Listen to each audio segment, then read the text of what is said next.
As we wrap up 2024, we want to talk about what happened in 24 with the guns, with California, with all those things. Got Mark coming in here right now. Come on over here, Mark. Say hi to everybody. Happy Black Friday. It is Black Friday 2024, and we have got a lot of guns to talk about. Yeah. But what I want to really talk about is what guns have been released and been actually able to sell in California, because there's a difference between being approved for California and actually hitting the market. and actually hitting the market. The The stores, example yes. right now is the SIG 365 Rose Oh, has been released to California. Yeah. Are they making them? No. yeah. So we're looking at maybe February of 25 before they start hitting it. And they come with a beautiful case. I'll put a picture up right now of what it looks like. It's an amazing gun. Well, when SIG does their nice guns like that, I mean, they always come out looking. Yeah, and you're going to pay fantastic. $1,100 for a little 365. True. But hey, it's pretty, isn't it? So late last year, several guns were approved after the lawsuit. And we want to talk about how they were received by California and what we saw at the King's Gun Center. Yeah. Including, like, for example, one of the first ones was the Ruger Max 9. Yeah, the Come Max out. 9 came out, which was really nice. Yes. They did a really good job with it. I was I was not happy with their old pocket guns. No. I was not happy at all. They did a really good job on those. I was very impressed. They did good. A couple other things but the problem with that Max 9 was the trigger. And I think Ruger historically has triggers that are like less than. They're lacking. They're lacking. Yeah, they still need a little something. Most of the people that bought those here actually replaced the trigger with an aftermarket trigger, even though it was not approved Yes. for that gun. Yes. It was only approved for the off-roster non-California guns. Exactly. And I mean, it's a small gun. Yeah. And it's a good-looking gun, but the trigger for me is it's a breaker. It's a deal breaker for me. Yeah. But as sad as it was still a better trigger than their old gun. Oh no, much better, much better. You know, unlike your, I feel you there, but I could tolerate this trigger compared to their last one, having owned one of their last ones. But it did still leave something lacking, and a little improvement there, I think, will go a long way for Ruger. A long way. Yeah. So Ruger had a couple other ones. The little 9, the couple 22s they had come out with this year. It was a light year for Ruger. Yeah. But they did have the Max. Yeah. So I'll give them Max 9. I'll give them that, and that was a good try. Oh yeah. But there was so much better that came out this year. Yeah. Let's talk about Springfield. Oh, Springfield released two styles. Yeah. The Hellcat Pro. Yep. And then they had the XDM 9 Elites. Yep. They had the 3.5 and 4 inch, I think, or something like that. They had the two different ones. Yeah. Both excellent guns. They're not echelons. No. But they came out with a older platform with that XDM. I had an XDM I sold this year, my XDM 40. I bought it 14 years ago. So it's a little bit of an older platform, but it's a solid platform. No, you can't get away from the XDM. I mean, the XD series, period, are really good. They're reliable, they're sturdy, and Springfield makes a good product, and their customer service is above most others. Oh, yeah, absolutely. But it's still miles better than the XD. Yeah. With Springfield, the number one gun we sell in the store is the Hellcat Pro, Oh yeah. by far. Oh yeah. Second place after the Hellcat would be the 365, but they're way behind. And then even behind that is the Smith & Wesson Shield Plus, which is where I want to go next, is the Smith & Wesson line. The Smith & Wesson line came out with two different guns, the Shield Plus and the 2.0 M&P. Both of them miles better than their predecessors. Yes. Miles better. You even got a Shield, right? Yeah, I ended up getting a Plus. Yeah, Shield Plus. Yeah. Yeah. As much as I hated them, as much as I dogged on you for having them, when they came out with that, I was impressed. They had listened and they addressed some of their concerns, and they had made it a pretty solid little gun. We're actually selling they're not the reason, in my opinion, why the Shield Plus is not selling is it's not a real plus. Because if it was a real plus, it would be cut. Optic cut. Optic cut. You know, And that's its Achilles. It doesn't have an optics cut, so therefore nobody they want the. If that thing had the optics cut, we would be racing with the. In my opinion, we'd be racing with the Hellcats. See, I don't know if it would be racing, but it would definitely catch up a lot quicker. I don't know if it'd be such a competition because of Springfield, the Hellcat and the Hellcat Pro. Springfield did their homework and they put an awesome product out with that. I don't think there's a lot of other in that market, in that price range, that even come close. I know when I was still working here, you know, those, even when it was just law enforcement only, those were selling more than anything else. And law enforcement in California are the ones that can get whatever they want. And what did they want? They all wanted that. They still wanted that because it's a great little package for a great price. Yeah. And then Springfield, a couple times a year, hey, let's give you 3 extra mags. The whole kitchen sink. Let's give you everything. Yeah. Here's your gear up program. Guess what? You get extra mags. You get this. You get that. And then they added on a green dot sight. Well, you know what? But I know Smith & Wesson, every now and again, they'll do a similar, it's not gear up, but they'll do something, but they don't do it near as much as Springfield. No, not at all. No. So, you know what? When Springfield's like, hey, you know what? Let's take care of our customers, they go all out. So, yeah. So at the end of the day, when we talk about these big releases for California, I only want to talk about the ones that actually sell. Because I mean, you got the KS6s, and they're great guns, right? Yeah. Oh, I have one. Yeah. You've got some other 22 pistols. There's a little like the Mark IV 22. There's a couple of the ones that came out. There's the LCP 22. There's some that came revolvers. out. You know, those Red Hawks and Red stuff Hawks like that. and a couple Well, those of are Tauruses. I think those are like more that. niche. You know, like specific people looking for specific things. Not like you're saying, like just selling off the charts or anything. Kimber released one gun basically to California this year, but they had the KS6, and now they have the Rapide that we did the review on. You can look back in our videos and find this one. It's my first time seeing one. It's pretty good. It's pretty good, isn't it? Oh, yeah. It's the Rapide from Kimber. Yep. And wow, they really came out with a great little product as a 9mm and 45 pistol. This one's chambered at 9, 10, and 45. You know what? I remember a lot of people coming around asking for 10mm guns. Yeah. Well, we're only carrying the 9mm for now because everybody's tired of 45 for some reason. But yes, there is the new Rapide from Kimber, and ooh, what a gun. And then they got the new one coming out. It won't be California, but they got that new 2K11 coming out. And what a gun. Yeah.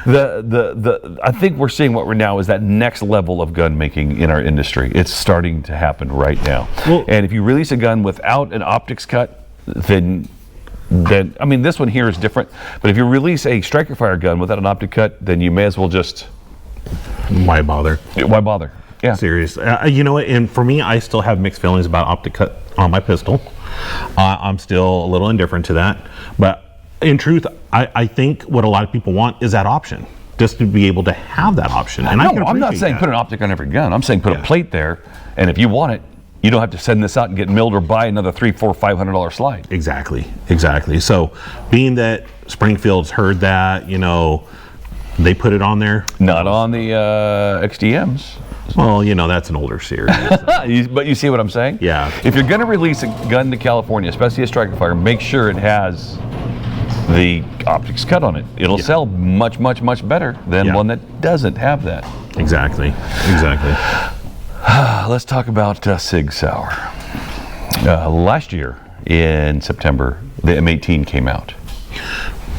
Okay? I remember.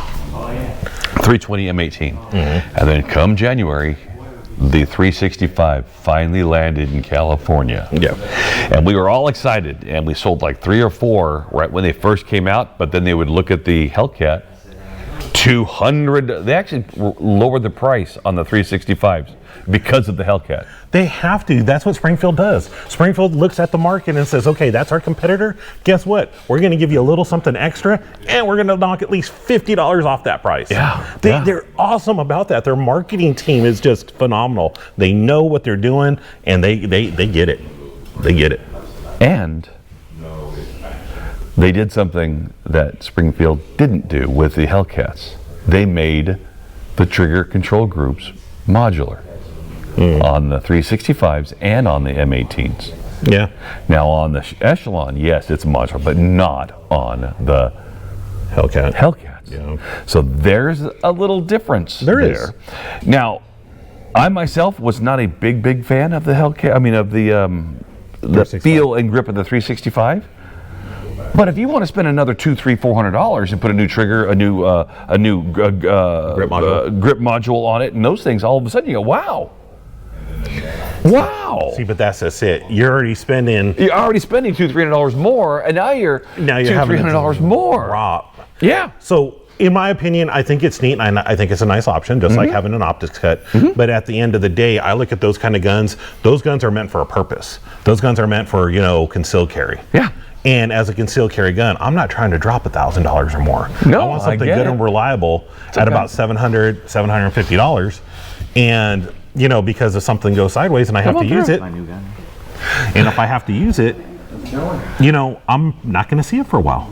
So why do I want to drop that much money customizing a gun? I just want one like a good old standard Glock or a Hellcat or a Hellcat Pro. I can get that off the shelf. Only thing I'm going to do is maybe change the sights, rock and roll. Yeah. With the Hellcat and Hellcat Pro, they all come optic cut, and so do the.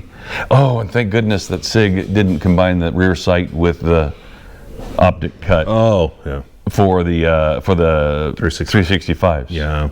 But then they did came that out with the M18, didn't they? M18's got them all the same. Yeah. One whole thing, and it's kind of a pain in the butt. Yeah. But with the 365, if we could get them, the new 365 comp is a whole lot better. It's an X comp. It's a little bigger grip. Yeah. And a better trigger on those compared to the stock one. So when we did the video, we did the 365 versus the Hellcat back a year ago. Yeah. And I tell you right now, and we did the three. We did the Shield and and the Shield shot better, but the 365 was too small in my hand, and I wasn't comfortable shooting it versus the Hellcat or the Smith. Yeah. And I just was never a big fan of it. But now that they have the different modules, but the problem is I carry a Hellcat. I can't carry a Pro because it doesn't fit in my pocket. Yeah. I'm a pocket carry guy. Yeah. So if I put a module to make me shoot better with the 365, Yeah. I can't carry it. Yep. See, that's what I'm saying. It's a trade-off. It's nice having that modular grip like on an M18. Yeah. Okay, that's a full-size gun. You're going to put that on a holster. Yep. Yeah, sure, take that out. Do all your stuff to it. Yeah. But on a compact gun, something small like that, I don't see it. It just doesn't appeal to me for those reasons that I told you. One of the things that Sig Sauer did also was the X Macro 320. What a great gun. But once again, you're paying $300 or $400 more than an M18, but you're getting the infused tungsten infused grip, and you're getting all this other stuff. Yeah, but you got to spend the money on those things if you want a good shooting gun. I will tell you that this week I went and shot a 2.0 Smith & Wesson from our range counter that's been shot 1,000,000 times. I was doing a little demo and a little class for some friends of mine. So I was showing them the difference between shooting a small gun, a big gun, and then we had the little PC-9 rifle, all shooting the same ammo. There's feeling the difference, right? They thought that we went from a 22 pistol, little SR22, over to that's another new one too. Yeah, the SR22 over to the MP9 2.0, and they thought that was a huge jump. And they weren't shooting nearly as nice. This is the first time they've ever shot. Yeah. So I said, can I show you how this gun shoots? And they go, sure. So I put 5 rounds in the mag. I pushed it out to 21 feet. I pushed it out to 21 feet and I shot 5 rounds, okay? I'm gonna put this up on the screen, but I gotta show him this picture because he hasn't seen it yet and I want his opinion. Push it up to 21 feet. Here's the target. That is 5 rounds right there. That was from the one up in the top right was from the other shooter. That was 5 rounds at 21 feet with that 2.0 from our range counter. Used, abused. Look at that, and that's regular sights. That's just straight on. Yeah, that's not bad.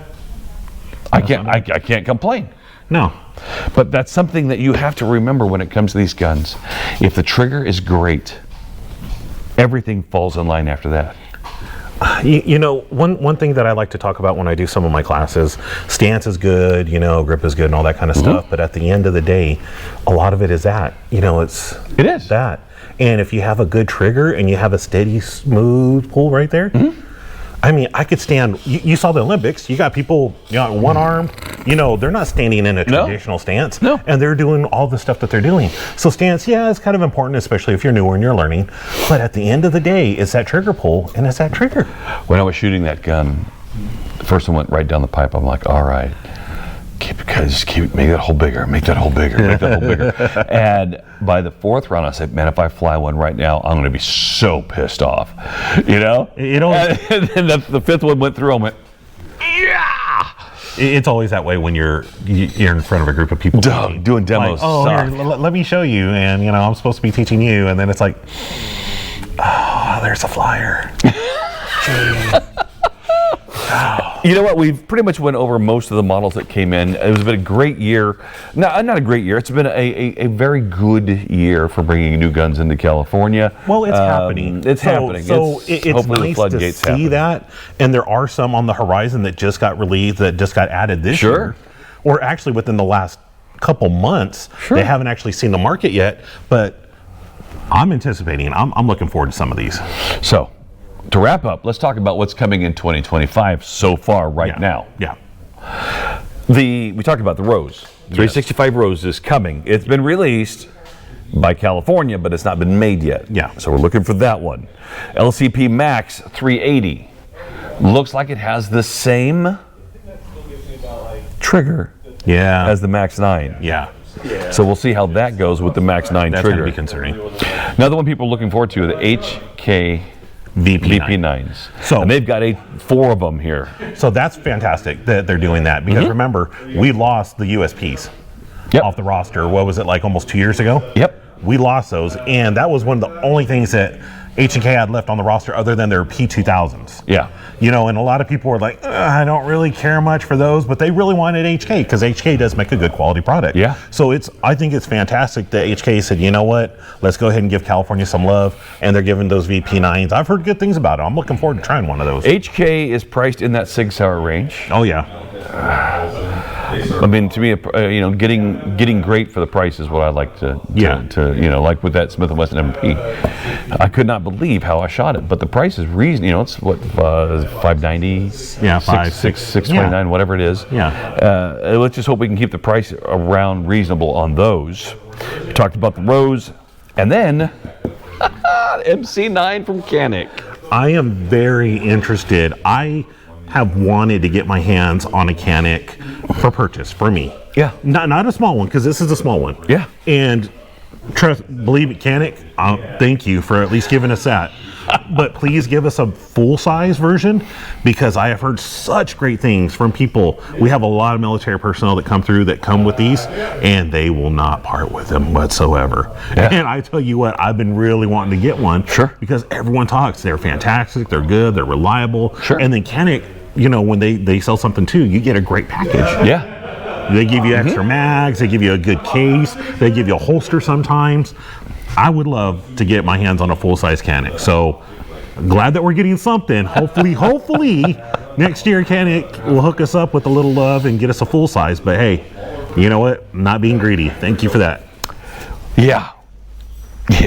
Hopefully, we got some lawsuits going on right now. We'll get everything back here pretty quick. I'm not holding my breath, but You know, he's working as a trainer right now. He's got a great other training job that he does now, and it was great to see him back on the channel, Alex. But we had one of our laws go kaput because of the courts, and that was the 30-day rule.